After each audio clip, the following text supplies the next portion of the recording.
There he is, the boss dog. Holy moly! Just heard on the radio, confirmed. A call in to Sebastian Gorka said 6 ATACMS have been fired by the United States into Russian territory. And notice I say the United States. It ain't Ukraine. They may have come from Ukraine, but the United States programmed and fired those missiles because, well, the Ukrainian might have pushed a little button. Oh my God, that's crossing a Russian red line. Biden should be impeached immediately. We need to invoke the 25th Amendment. He's going to drag the United States into World War III. Impeach Biden. I want it all over X. I want it on X. I want it on YouTube. I want it on Rumble. Impeach Biden now.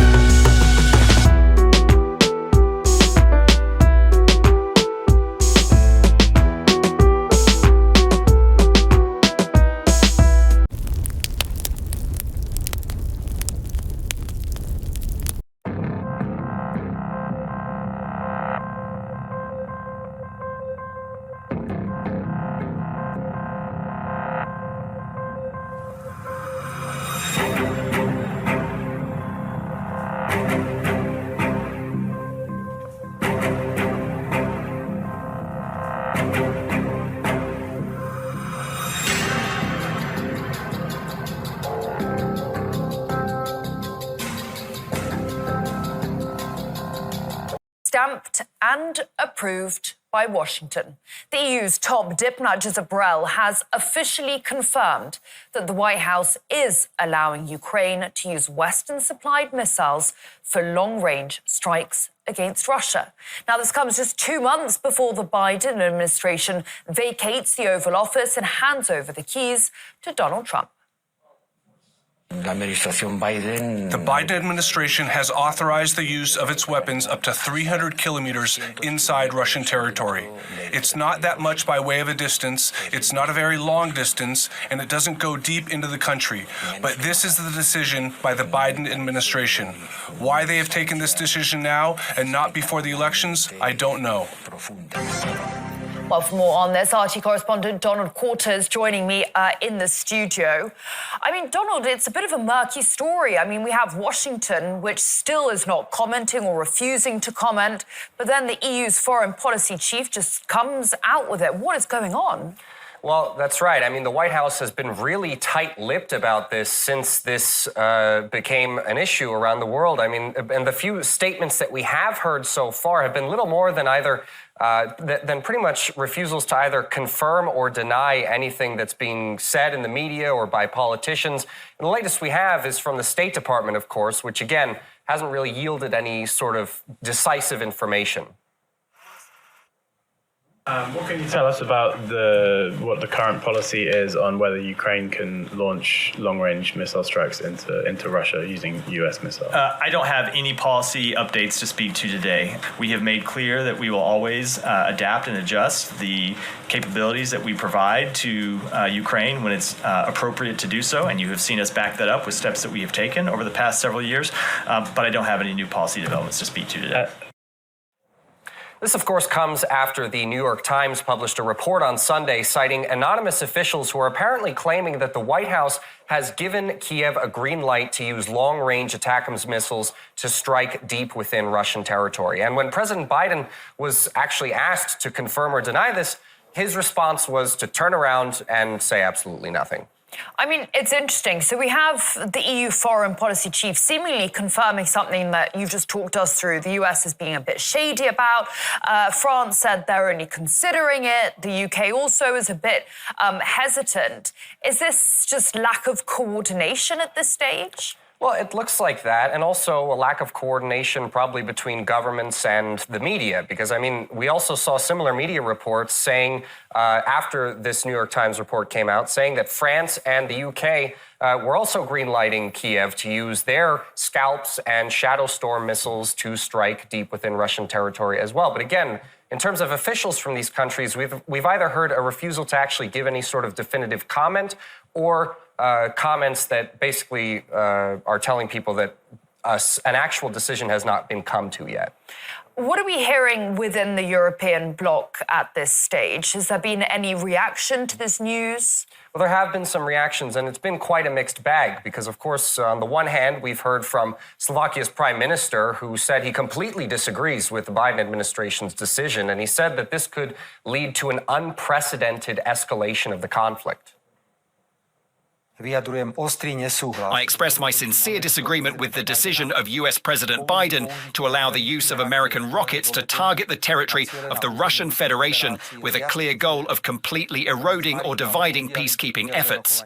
I told the Slovak Republic's ministers of foreign affairs and defense not to support the US decision at any international forum or in any other way. This is an unprecedented escalation of tensions. It is surprising how quickly some EU countries welcome this militant step by the US. And this is only confirmation that the EU is unable to formulate its own fundamental foreign policy, and the West wants to continue the war in Ukraine at all costs.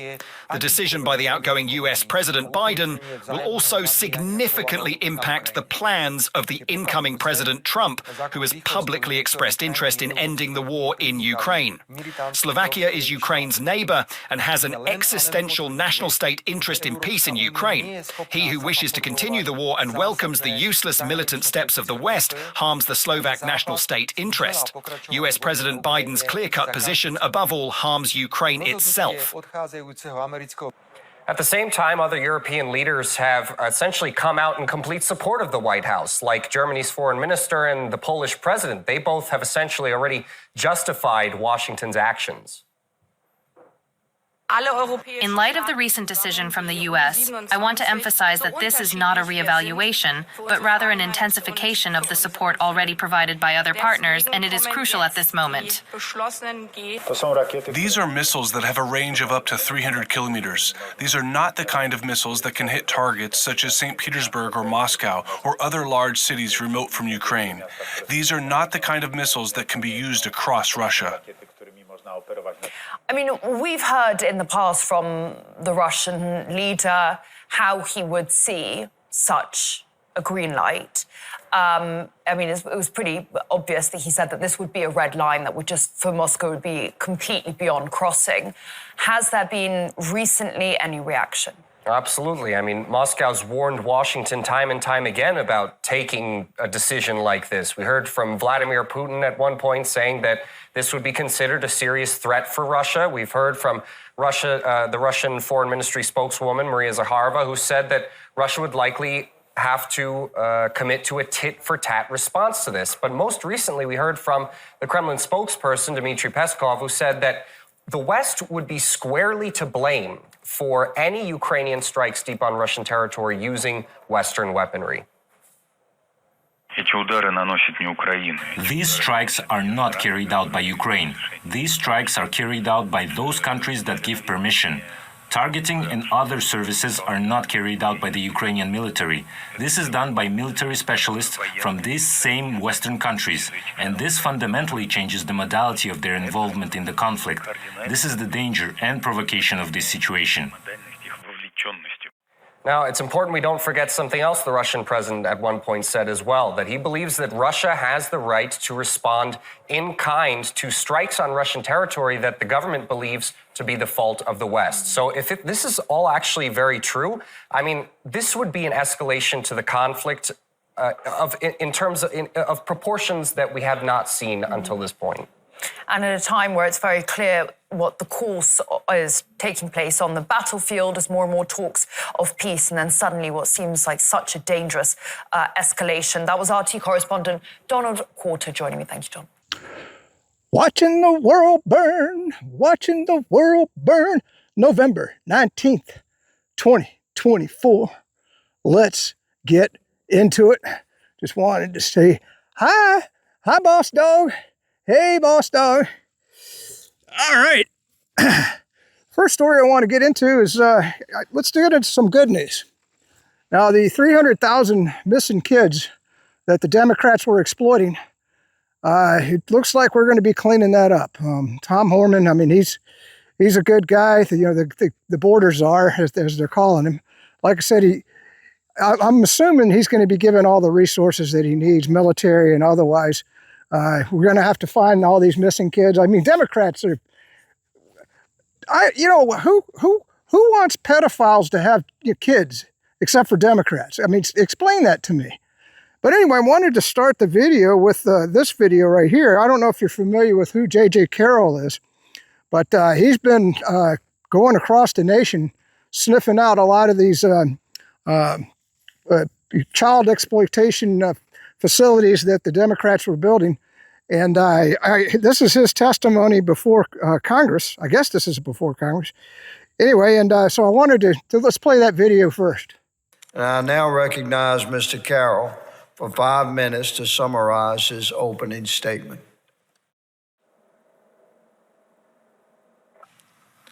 Chairman Higgins, Ranking Member Correa, Chairman Bishop, Ranking Member Ivey, and the members of the subcommittee, I appreciate the opportunity to speak about the evil of child trafficking caused by the open border policies under President Joe Biden and his administration. I served in the United States Border Patrol for 24 years until I retired as a Deputy Patrol Agent in charge in San Diego sector. I worked under 5 presidential administrations, and only one president secured the border, President Donald Trump. Border Patrol agents went from working and being supported by the greatest border president in American history to the worst, President Joe Biden. My last year in the Border Patrol was Joe Biden's first year in office. On his first day in office, I watched in disbelief as 94 executive orders cascaded down from Washington, D.C., obliterating every immigration policy that had been provided the most secure border in America's history. Border Patrol agents were forced to carry out unconstitutional orders that violated every law in the Immigration Nationality Act.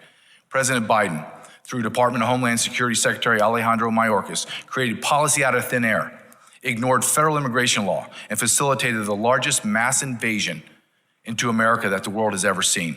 The United States of America will have spent hundreds of billions of dollars in 4 years to fund the needs of over 50 million illegal aliens that populate our nation. Between 1 in 6 and 1 in 7 residents in America is an illegal alien. America has suffered the greatest demographic shift in modern history. After serving in the United States Border Patrol for 24 years, spending a year researching and writing a best-selling book entitled Invaded, The Intentional Destruction of the American Immigration System, and filming 2 documentaries, I state with complete certainty that Biden, Harris, and Mayorkas intentionally, strategically, and purposely weaponized illegal immigration and used it as a tool to fundamentally transform America. Inside this invasion, the unspoken evil of child trafficking, and more specifically, child sex trafficking, has flourished. At the end of this current administration, the number of children trafficked will have grown to over 550,000 unaccompanied alien children known as UACs. This horrific number of children will have been arrested, released into America, and then lost. To put this into context, during President Trump's last year in office, Customs and Border Protection arrested 30,557 UACs who were accounted for and not lost. Conversely, in the first year of Biden's presidency, CBP arrested 147,975 UACs, most of which are unaccompanied for and lost. In 2023, Congressional Hearings, Health and Human Services, Javier Becerra, and Director of Office of Refugee Resettlement, Robin Marcos, forced to admit that their agency had no contact with over 85,000 UACs. They were lost. What did DHS, HHS, and ORR do to correct this humanitarian disaster? Nothing. In fact, all 3 agencies created further policies and procedures to increase the efficiency of moving UACs from the border to the interior of the United States to unknown and unvetted sponsors. Unaccompanied alien children were being handed off to total strangers.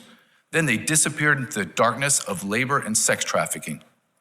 In fact, a year later in August of 2024, the Inspector General with oversight over DHS issued a report stating the number lost UACs was not 85,000, it was over 320,000. My business partner, Ryan, Matt, and I spent 6 months traveling across America, filming a documentary titled, What is Treason Trafficked? The evil of child sex trafficking is difficult to digest and understand. However, after conducting numerous interviews with officers, agents, and whistleblowers from every alphabet agency and department, it was made clear to us that the federal government knowingly and actively facilitated these criminal acts.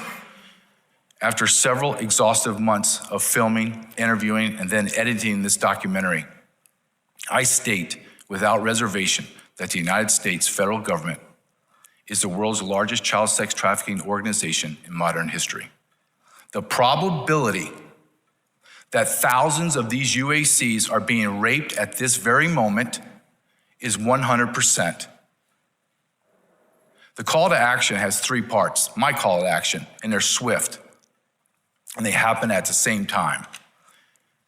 Every means necessary is to be taken to ensure all four borders of the United States of America are sealed shut. 2, there's a national law enforcement emergency to locate and rescue every single one of the 550,000 unaccompanied alien children that are lost. 3, a full-scale investigation of every U.S. department, agency, and every NGO participating in this criminal act shall be launched, and every person involved shall be arrested. Finally, the intentional opening of our borders is an act of treason. I encourage questions, and so I may further articulate this allegation. Thank you. All right, so there was that. Now let's just get into some other news. This is a brief clip of Lindsey Graham defending Matt Gatez. Now, if you're not familiar, in the last video, I think it was the last video, I was talking about how the Democrats, they're saying that Matt Gatez raped some 17-year-old or 17 and 3/4-year-old girl, and that the reason that he quit was because they didn't want the investigation to come out. People, I'm telling you, that is such bull crap. If the investigation had found evidence that he had done this, you better believe it would have been on the Washington Post front page. It would have been on the New York Times front page, CNN, MSDNC, NBC, ABC, CBS. They would be playing nonstop how Gates was not fit to be the Attorney General. But instead, nothing came out, right? Nothing's been released. Anyway, so this is actually, and you know how much I don't like Lindsey Graham. I think he's a lunatic, but this is just a brief clip. He actually defended Gates. Let's watch that. Nobody should be disqualified because of a media report. It's an investigation. Investigated by the department. He wants to leave. Bipartisan ethics investigation. And they didn't proceed forward. All right, so there was that. This is interesting here. This is the Kabasi newsletter.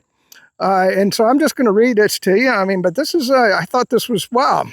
Because remember the Democrats were saying how the economy is great and everybody's doing wonderful and, all this other. Well, now we're finding out that it was all lies. Do Democrats do anything but lie? My God. And I want to call out also the right-wingers. I was listening to Sebastian Gorka today, and he was going on and on about the Israel. And by the way, that's a big concern of mine is that, I'm wondering what's going to happen when all these Zionists get into the Trump administration. It sounds to me like they're going to double down on sending weapons to Israel to, exterminate Lebanon and exterminate the Palestinians. So I don't know. If they double down on that, we could very well see regional war. But it looks like they are going to put the kibosh on Ukraine if we all live long enough. But that the Biden administration has not formally announced that they're going to do this. Now, if they do formally announce it, we need to impeach Biden and get him out of office, okay? And on that note, where the hell's Kamala been? Has anybody seen her since the election? She just disappeared, didn't she? Oh, my goodness. But yeah, that is a reason to impeach because the president does not have the authority to start World War III. They do have the authority. Let's say that Mexico invaded the United States and it was an emergency, okay, and people were getting killed in Texas or California or Arizona. Anyway, and, he's got the authority to send the military in and, basically, I wouldn't say declare war on Mexico, but he could certainly defend America because that's an emergency. Ukraine is not an emergency. There's no reason for him to fire ATACMS into Russian territory. And Russia's already come out. They've said exactly what they're going to do. Now, I kind of agree with Scott Ritter. They've got some conventional weapons that haven't been used, and Kiev might just cease to exist. But let's get into some other news here. Quit talking about that. So serious delinquency rates in the U.S. auto loans are surging. As of Q3 2024, 5% of auto loans held by Americans aged 18 to 29 were seriously delinquent, near the highest level in 15 years. At the same time, 3.5% of people aged 30 to 39 hold seriously delinquent auto loans, the highest in 14 years. Even the 40-plus age groups who are considered more financially stable have a delinquency rate at 15-year highs. I mean, look, listen to these numbers.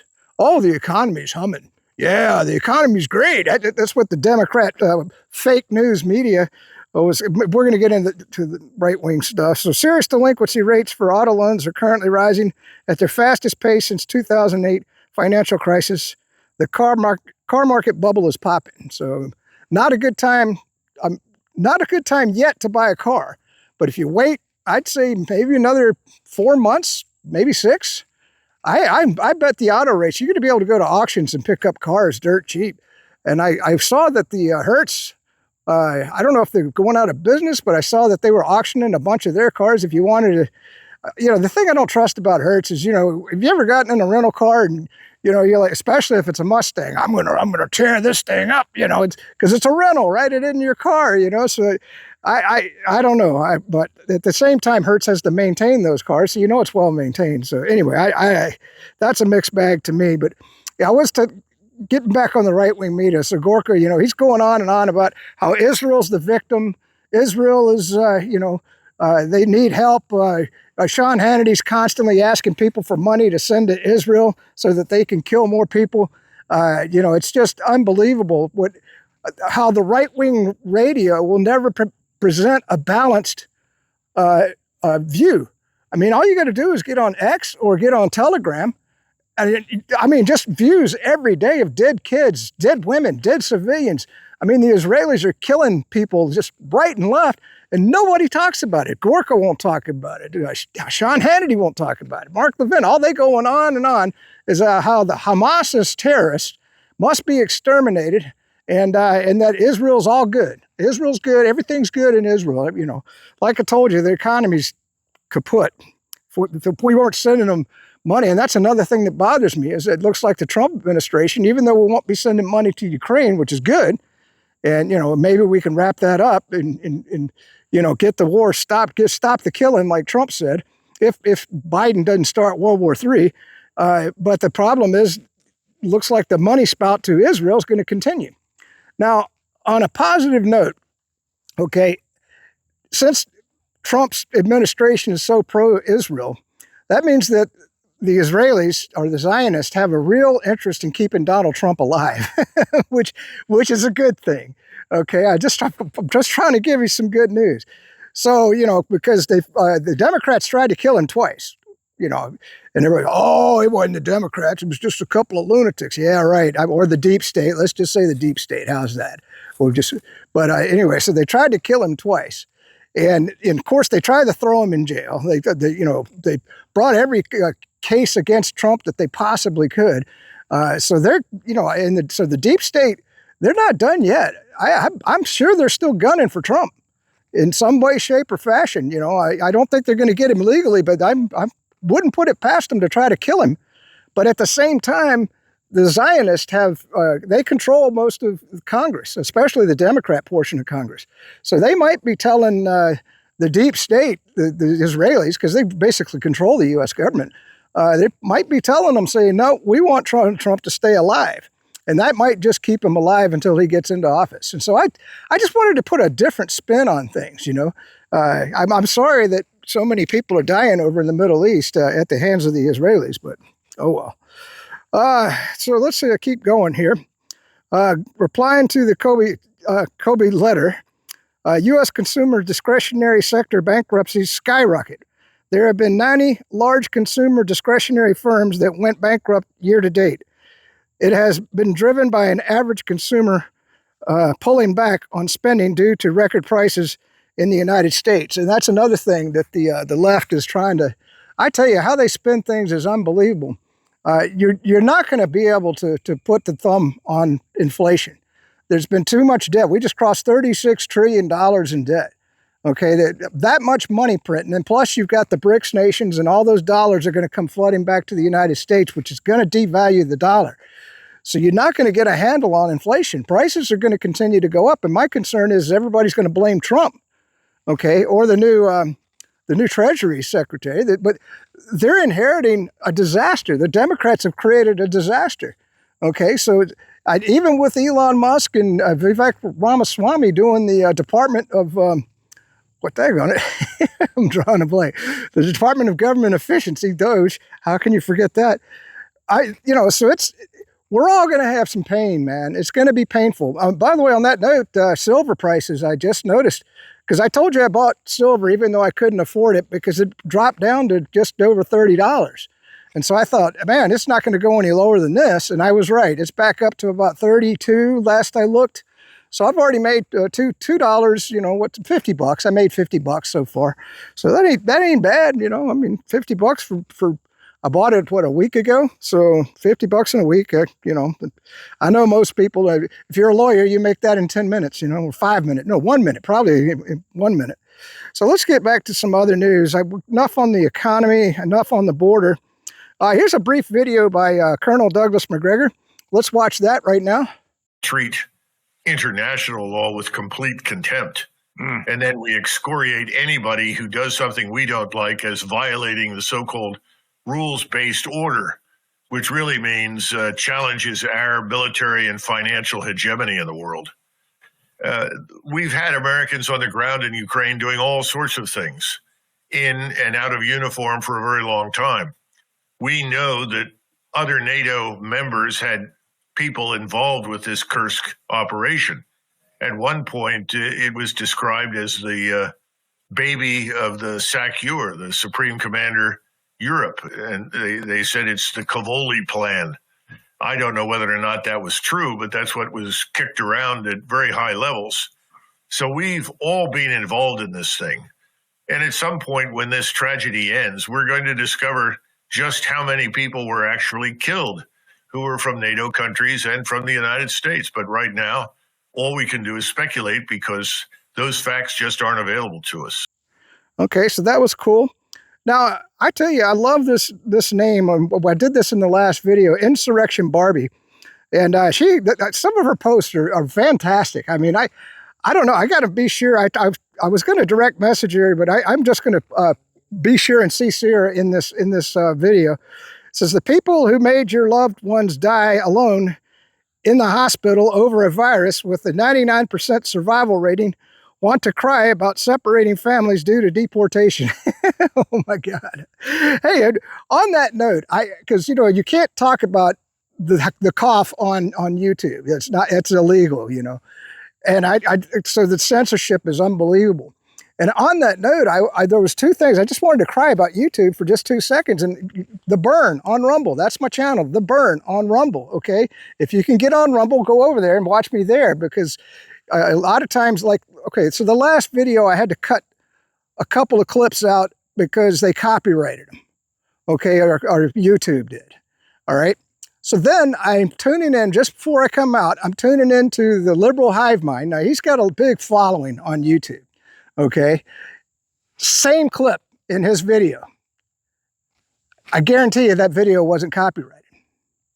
So that tells you that YouTube don't like that cybersecurity guy, not one bit. And the other thing that I want to point out is I got 16,000 impressions on X for my last video. 16,000.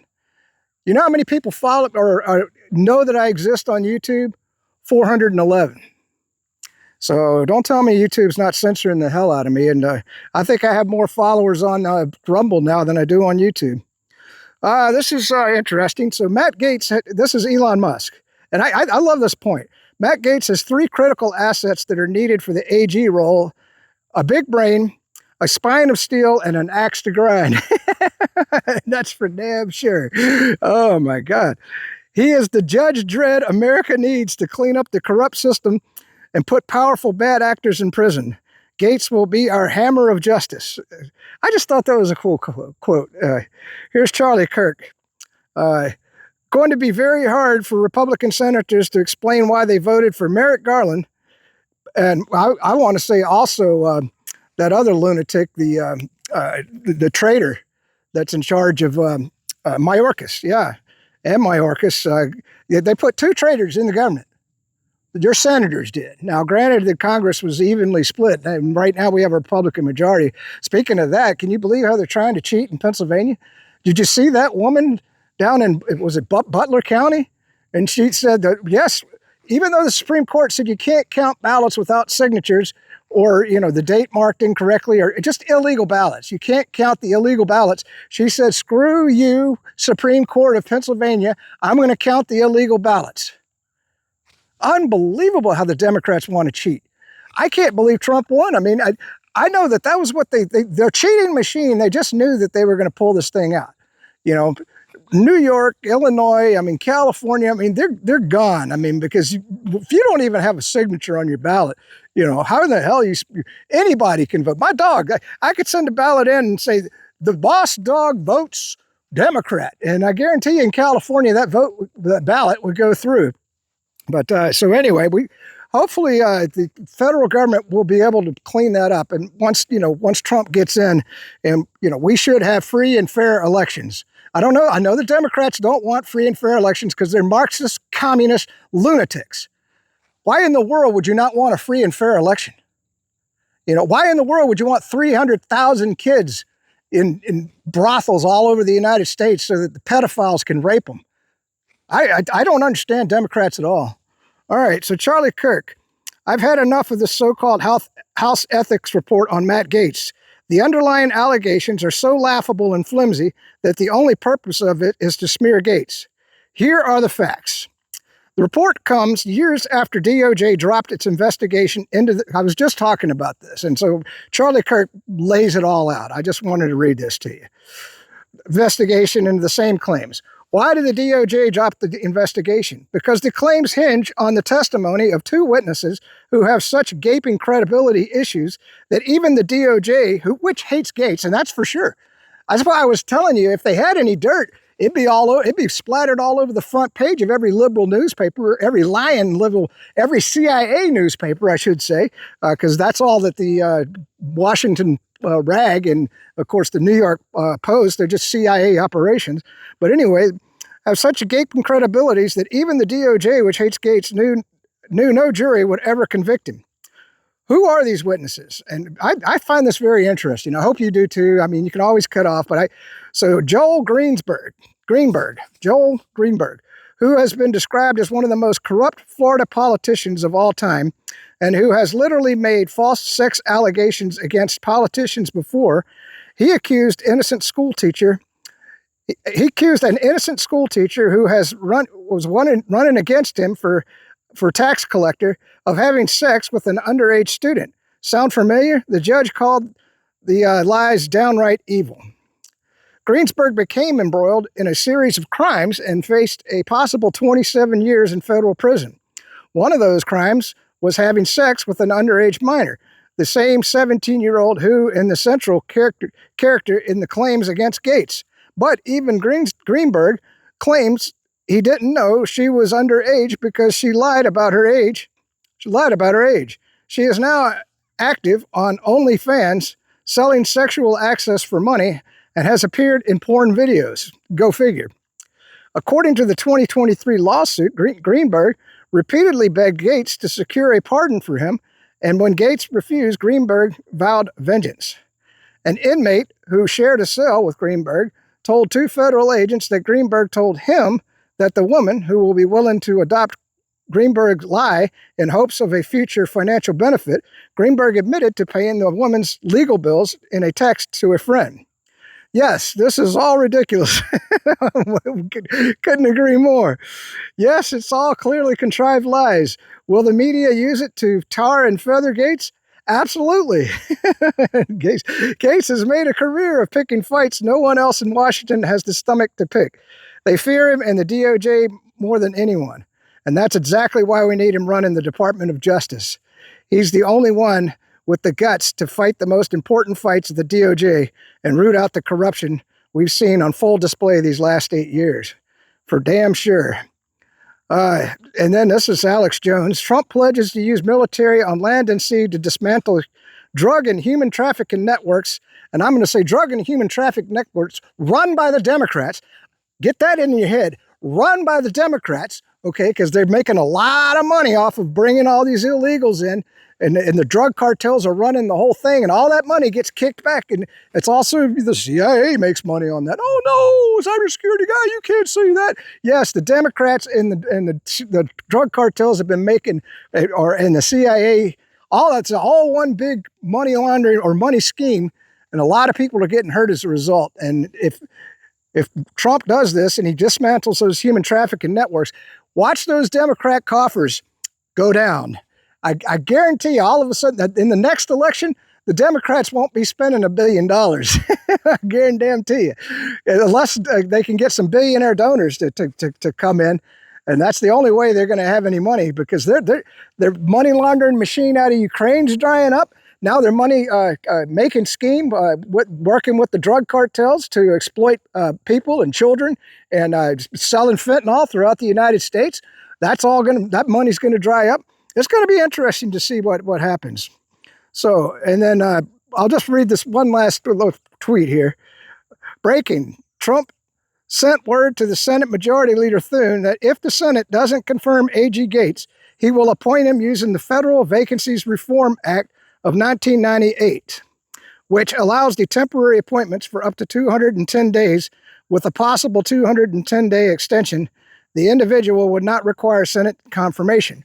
So that gives Gates 420 days, no matter what the rhinos in the Senate do, to clean up the Department of Justice. You can do a lot in a year, and especially if he brings out all the secrets. I mean, and the court of public opinion means a lot. I don't think a lot of people in the United States, well, obviously the Democrats don't know, but even you and I don't know all of the stuff that's buried underneath the corruption and everything that's gone on. Especially, I'm hoping Mayorkas gets tried for treason. Garland should go to jail. All of that stuff it could possibly come out, and we could see a whole bunch of trials going on, and a lot of people going to jail if Gates can. But that's another thing. I wonder if Gates is going to survive.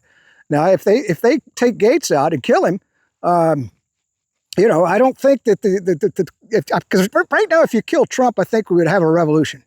I really do. I mean, the pitchforks and knives would come out, and people would march on Washington, D.C., and we would throw out the deep state. I think the American people would do that. I know I would if I could. I can't because I'm crippled. But anyway, so let's get one more. Iran wants war. War is not necessary.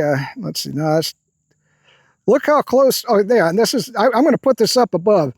So this is why I saved this one. I was going like, Iran wants war. Iran doesn't want war, by the way. But this shows you.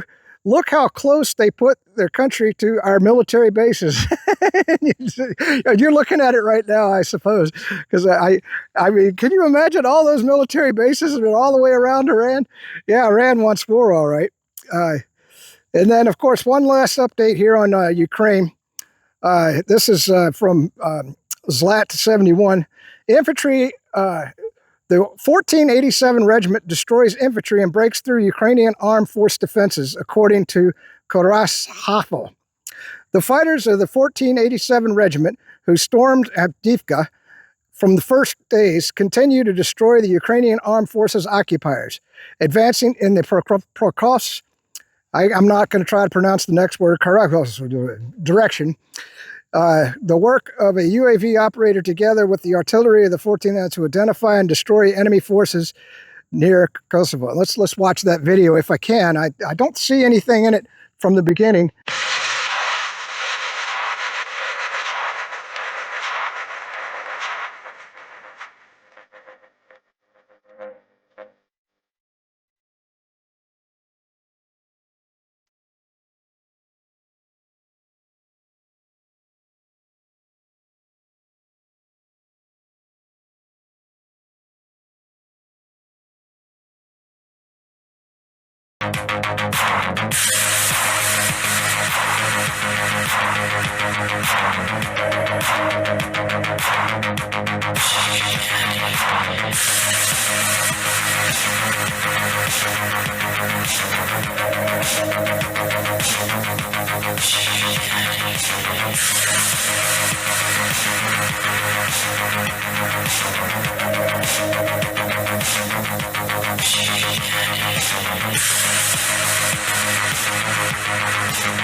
If there's any blood and gore, I got to take that out, so, unfortunately.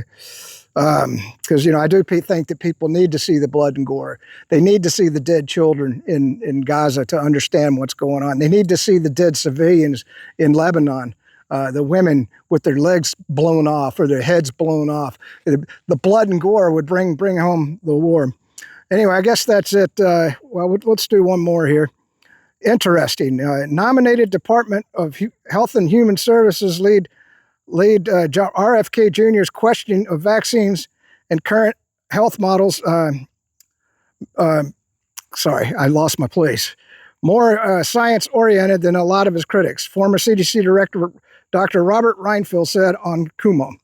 I mean, I'm probably one of the biggest advocates for vaccine.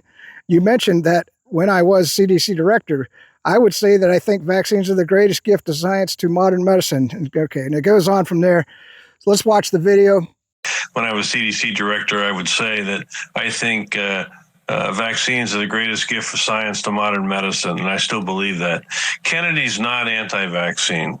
What Kennedy is about is transparency about vaccine, honest discussion about vaccines, asking for the data to show that these vaccines are safe and they're efficacious. And the mere question of asking, what's the data for safety? Many of his detractors say, okay, well, you're anti-vax. No, just show me the safety data. Show me the efficacy data. I have high confidence that Kennedy is going to be a strong supporter of transparency on vaccines, and where the vaccine data shows that they're efficacious and a benefit to the American public, he will promote them. I think, Brian, we need transformational change. Right now, we've created, over the last 20, 30 years, we've developed a disease system. We need to make a health system.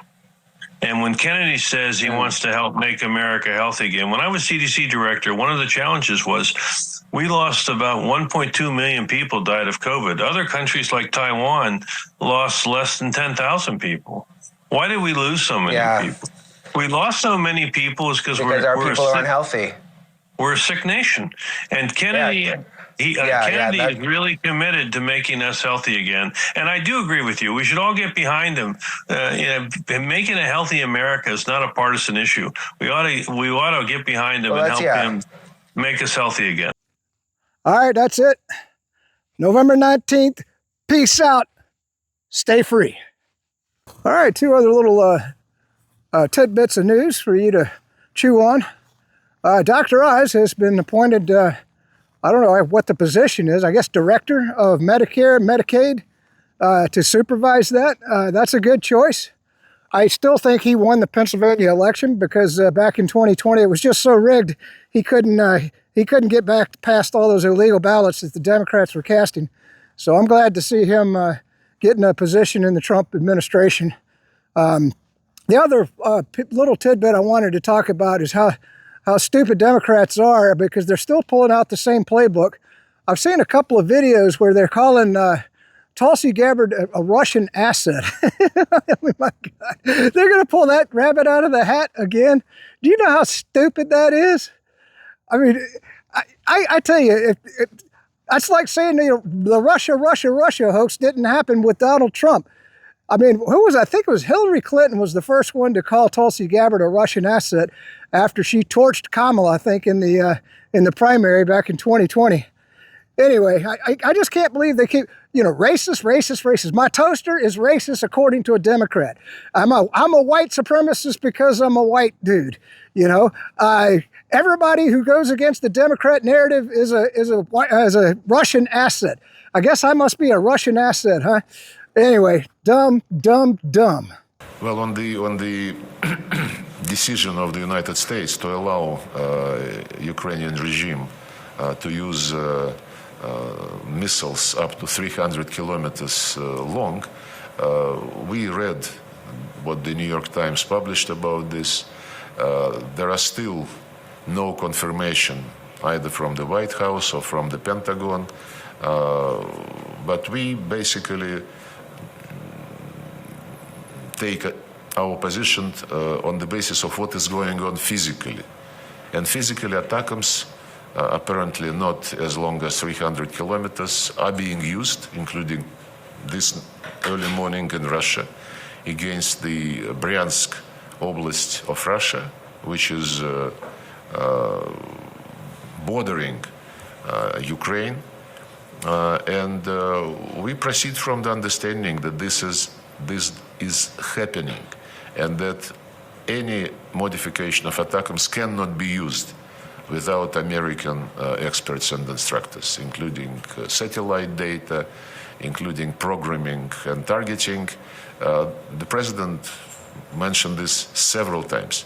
If long-range missiles are going to be applied from Ukraine into Russian territory, it will also mean that they are operated by American experts, military experts.